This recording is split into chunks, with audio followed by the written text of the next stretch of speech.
April 2nd, 1943. April 2nd, 1943. Friday. Dear Kitty.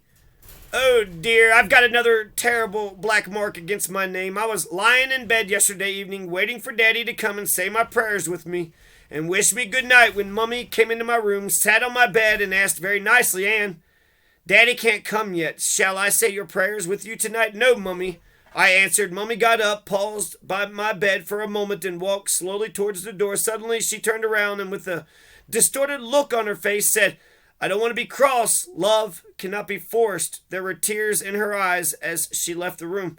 I lay still in bed, feeling at once that it had been horrible to push her away so rudely, but I knew too that I couldn't have answered differently. It simply wouldn't work. I felt sorry for Mummy, very, very sorry, because I had seen for the first time in my life that she minds my coldness. I saw the look of sorrow on her face when she spoke of love not being forced. It is hard to speak the truth, and yet it is the truth. She herself has pushed me away. Her tactless remarks and her crude jokes, which I don't find at all funny, have now made me insensitive to any love from her side. Just as I shrink at her hard words, so did her heart when she realized that the love between us was gone. She cried half the night and hardly slept at all. Daddy doesn't look at me, and if he does for a second, then I read in his eyes the words, how can you be so unkind? How can you bring yourself to cause your mother such sorrow?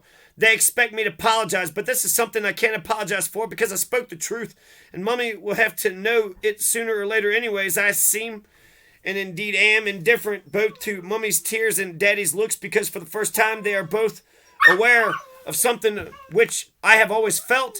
I can only feel sorry for Mummy, who has now had to discover that I have adopted her own attitude. For myself, I remain silent and aloof, and I shall not shrink from the truth any longer, because the longer it is put off, the more difficult it will be for them when they do hear it. Yours truly, Anne Frank. April 2nd, 1943. April 2nd, 1943. Three passions, simple but overwhelmingly strong, have governed my life: the longing for love, the search for knowledge, and unbearable pity for the suffering of mankind. I'm going to say this is a Bertrand Russell quote. Bertrand Russell quote. Maybe. I don't know. But there's three passions which governed his life: the longing for love, the search for knowledge, and the unbearable pity for the suffering of mankind. These passions, like great winds, have blown me hither and thither in a wayward course over a great ocean of anguish, reaching to the very verge of despair.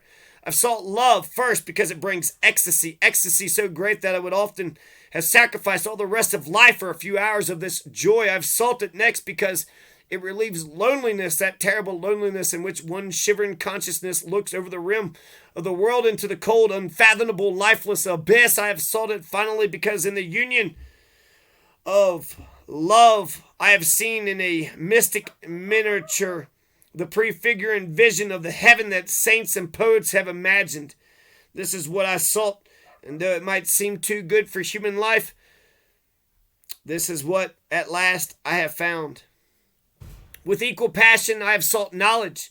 I have wished to understand the hearts of men. I have wished to know why the stars shine, and I have tried to apprehend the Pythagorean power by which number holds sway above the flux. A little of this, but not much, I have achieved. Love and knowledge, so far as they were possible, led upward toward the heavens, but always pity brought me back down to earth. Echoes of cries of pain reverberate in my heart. Children in famine, victims tortured by oppressors, helpless old people, a burden to their sons, and the whole world of loneliness, poverty, and pain make a mockery of what human life should be. I long to alleviate this evil, but I cannot, and I too suffer. This has been my life. I have found it worth living and would gladly live it again if the chance were offered me.